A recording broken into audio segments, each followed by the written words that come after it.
Bonjour, on se retrouve pour une nouvelle vidéo. Il sera question aujourd'hui d'un tout nouveau plugin de reverb de chez Soundtoys, à savoir le Space Blender. Alors on sort ici de ce qu'on a l'habitude de voir chez Soundtoys, qui propose en général des plugins plutôt branchés analogiques d'aspect vintage. Là on entre dans une nouvelle ère avec un nouvel algorithme DSP de Swarm Synthesis. Alors on parle d'algorithme DSP pour désigner un ensemble de calculs mathématiques qu'on applique à un signal audio pour le transformer, grâce au rotatif notamment présent dans le plugin et à l'écran interactif. Et on parle de Swarm Synthesis pour la synthèse par essaim, qui est un terme en fait inspiré des comportements collectifs qu'on trouve dans la nature, comme des bancs de poissons, d'oiseaux ou des essaims d'abeilles. Et dans le contexte en fait du plugin Space Blender, cette Swarm Synthesis signifie qu'en fait que l'effet de réverbération n'est pas généré en fait de manière classique avec des délais ou des empreintes à convolution, mais plutôt à travers en fait une distribution de grains sonores ou de particules en quelque sorte qui interréagissent pour créer un espace immersif, fluide et évolutif.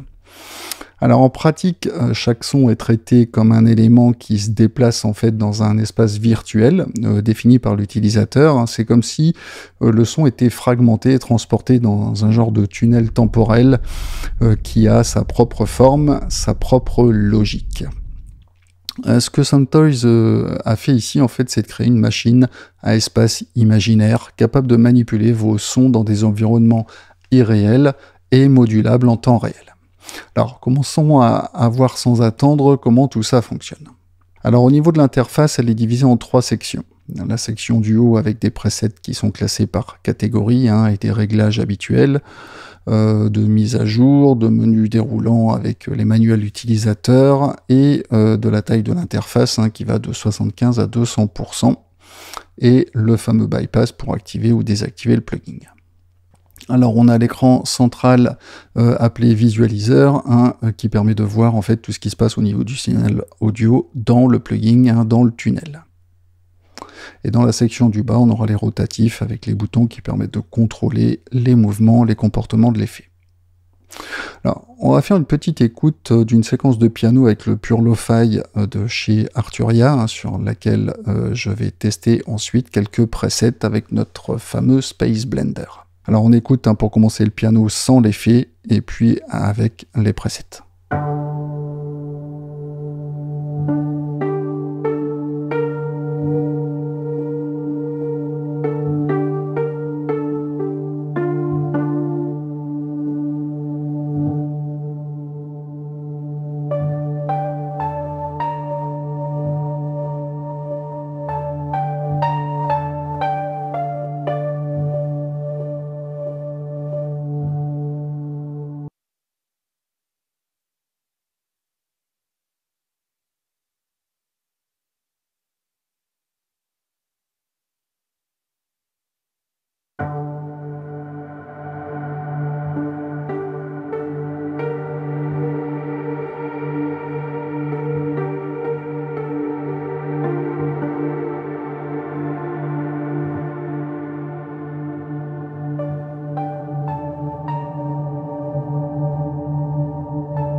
Alors on revient au preset par défaut et on va voir ensemble comment tout ça fonctionne. Alors maintenant voyons le visualiseur. Alors, vous avez peut-être pu remarquer pendant la lecture de la séquence du piano qu'il se passe quelque chose dans la fenêtre principale avec une forme d'onde qui ressemble à un sample, un échantillon sonore bleu et violet.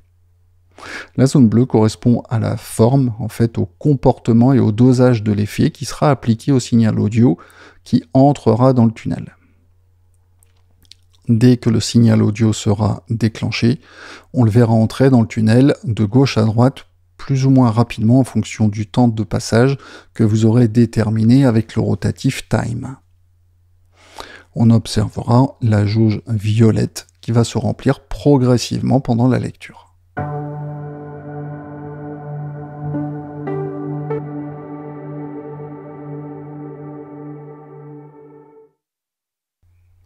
Si vous interrompez la lecture rapidement, on aura seulement une petite portion du signal audio violet qui sera affiché et qui sera affecté par l'effet.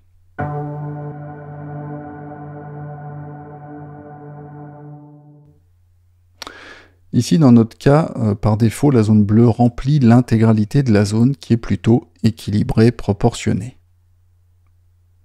Observez qu'on a un petit curseur, un genre de sonar qu'on peut déplacer manuellement à l'aide de la souris sur un axe Y horizontal et X vertical. Si je monte la souris vers le haut, j'aurai beau me diriger vers la gauche ou la droite, la zone de travail en bleu restera identique. Si par contre je descends, on observera que la zone de travail bleue sera réduite. Elle sera toujours au maximum dans l'axe vertical du curseur, mais sera fortement réduite aux extrémités. On pourrait en quelque sorte assimiler cette zone bleue à une enveloppe d'amplitude sur l'axe des X et à la quantité appliquée sur l'axe des Y. Je reste au milieu et je fais lecture. Voyons ce qui se passe.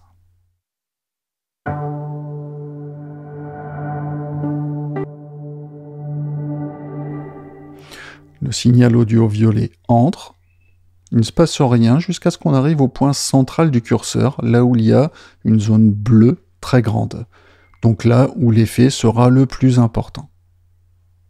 Et il va progressivement disparaître vers la droite si j'interromps la lecture rapidement après le curseur.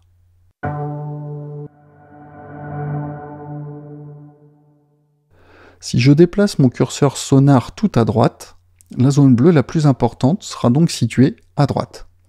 L'effet sera pris en compte tardivement et sera mélangé au signal audio qui continue d'entrer, donc avec les autres notes. J'obtiendrai donc un effet appelé reverse, inversé, très utilisé dans le style musical ambiant, lo-fi et aussi dans les variantes de rap.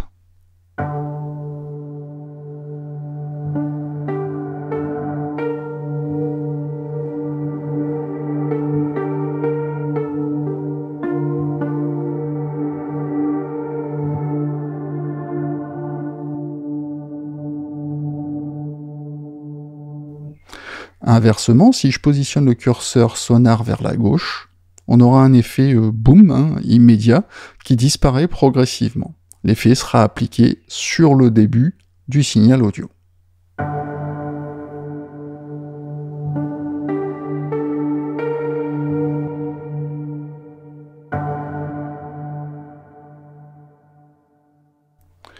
Par contre, il faut comprendre que quel que soit l'endroit où vous placez le curseur sonar, la durée et la longueur de l'espace restent constantes. C'est-à-dire qu'on modifie uniquement l'enveloppe dynamiquement sur l'axe X et Y. Donc pour bien comprendre la machine, la séquence des notes en violet se déplace de gauche à droite, et une fois que la zone temporelle est atteinte, les notes disparaissent, contrairement au reverb conventionnel qui décline et s'estompe progressivement. Dans la fenêtre du bas, à gauche, on visualisera l'affichage de la durée totale de l'espace, de l'effet, contrôlé par le rotatif time, dont la plage va de 100 millisecondes à 1 minute. Astuce, un double clic sur un rotatif le repositionnera à sa valeur par défaut. Un clic droit souris affichera la valeur du rotatif.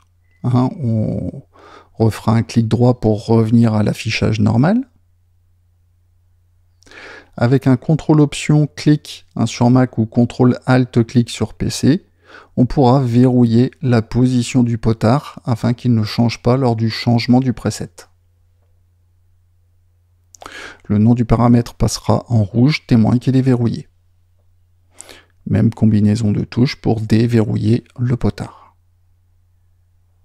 En appuyant sur la touche clavier Shift, on fera défiler les rotatifs plus lentement afin d'être plus précis sur les valeurs qu'on souhaite définir. Maintenant, voyons les fonctions Time, Warp et Synchronisation.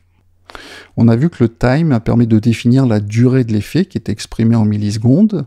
On peut commuter cette unité de temps en bits, c'est-à-dire en nombre de mesures synchronisées avec votre séquenceur audio numérique, avec votre DAW. Si j'appuie sur 5, on observera que l'unité de temps dans le visualiseur change et sera affichée en fonction du nombre de bits de 1 à 32 quand on tourne le rotatif time. Prenons tout de suite un exemple, ça sera mieux qu'un long discours. Je positionne mon sonar au milieu en bas, je tourne mon time à gauche et je fais play.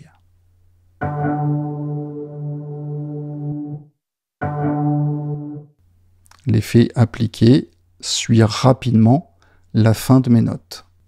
Je positionne mon time à midi, je fais play.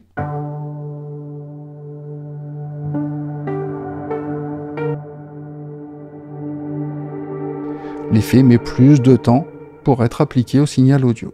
Je place mon time à fond à droite, je fais play.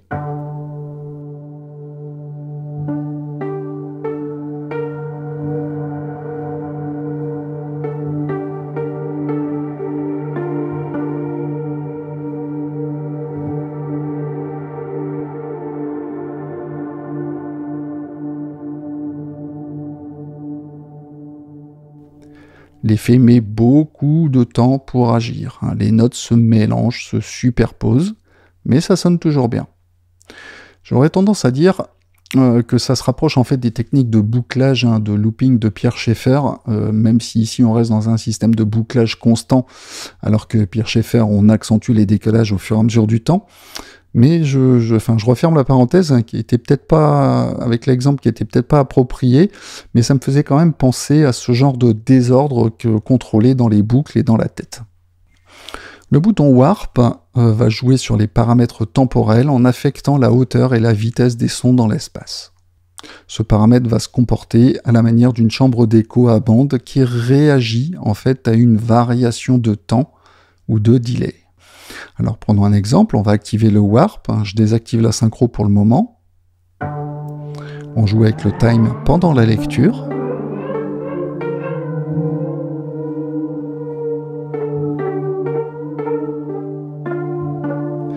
Vers la gauche, on obtiendra un effet type low and flutter, pleurage et scintillement,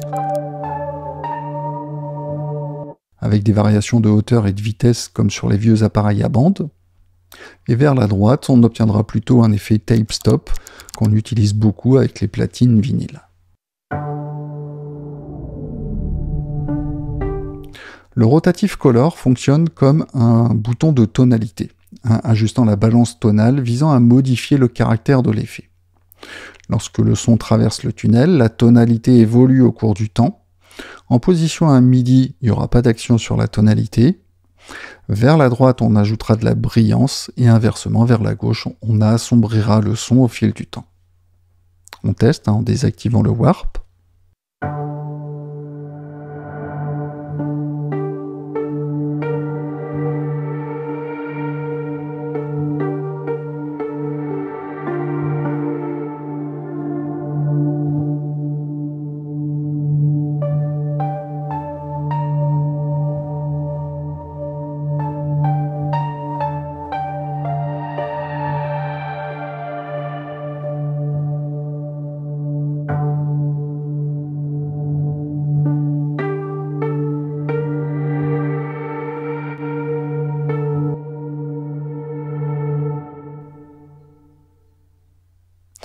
Le paramètre texture, assimilé au paramètre de diffusion d'une reverb classique, permettra de contrôler la densité de l'effet.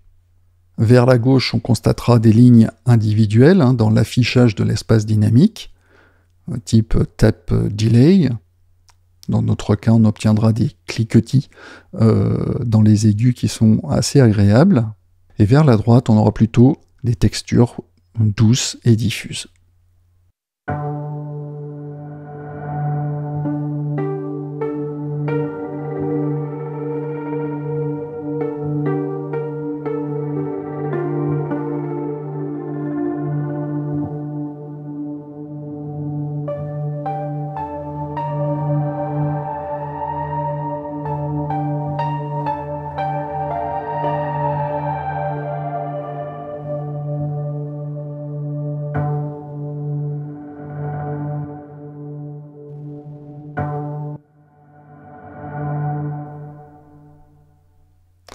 Le paramètre mode contrôlera la quantité de modulation pour créer un genre de chorus. Alors on ne pourra pas contrôler la forme et la vitesse du chorus qui sont prédéfinis, mais on pourra contrôler la profondeur avec le rotatif mode. Cette modulation sera parfaite pour les guitares, les synthés, les instruments acoustiques, les voix, quand elles sont dosées subtilement. On va prendre un exemple en raccourcissant le time à 1/4, histoire d'obtenir un effet rapidement. On mettra le mode au 3/4 et le mix au maximum pour bien entendre l'effet. On teste.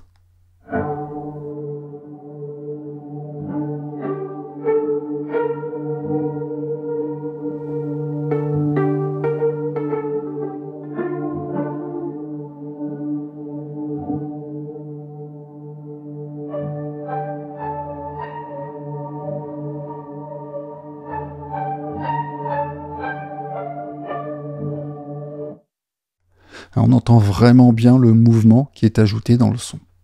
Le paramètre mix ajuste le dosage entre le signal non traité, le dry à gauche, et le signal traité, le wet, à droite.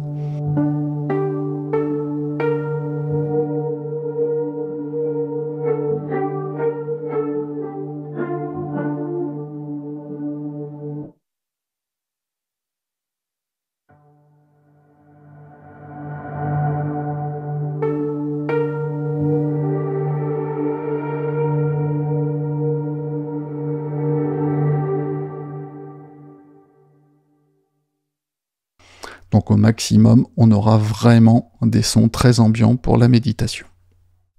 Alors, le bouton Freeze permet de geler, de capturer la position et boucle le son actuel. Le son qui est capturé et modifié à chaque répétition dans l'espace ou dans le tube, ce qui affectera l'amplitude et la tonalité. Ça sera intéressant de manipuler justement l'ensemble des paramètres, rotatifs et sonars pendant la lecture. On teste. Donc on fait play pour laisser entrer le signal audio violet. On freeze. On tweak les paramètres.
On libère ensuite le freeze pour revenir progressivement au son d'origine.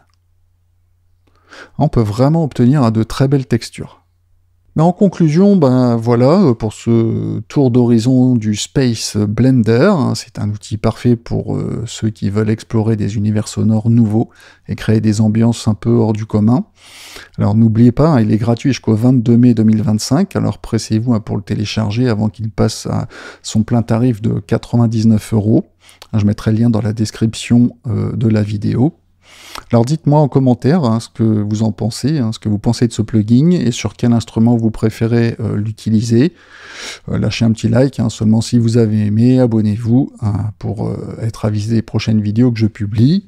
Sur ce, ben, prenez bien soin de vous, de vos proches et de vos anciens. Je vous dis à bientôt pour de nouvelles vidéos. Ciao les amis!